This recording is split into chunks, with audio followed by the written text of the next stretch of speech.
शान्ति महादेव स्तोत्रम्।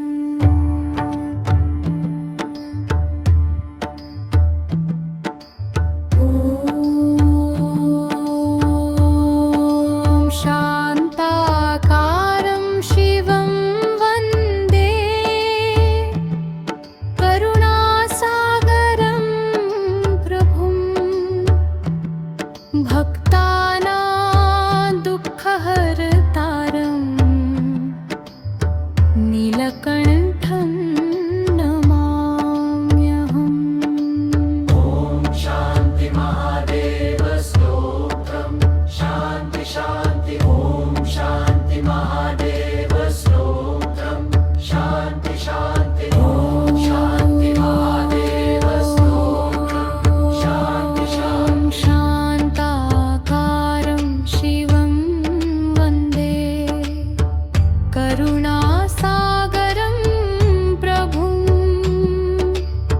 भक्तानां दुःखहर्तारं नीलकण्ठं नमाम्यहम्।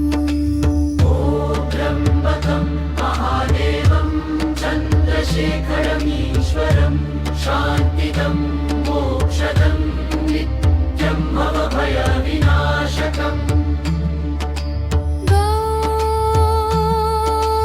गङ्गाधरं उमाकान्तं नन्दिवाहनं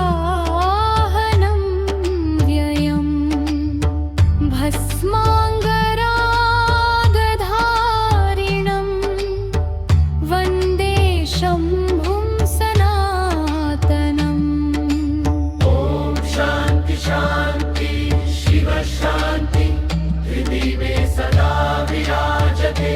ॐ शान्ति शान्ति महादेव सोऽहं शान्ति शान्ति।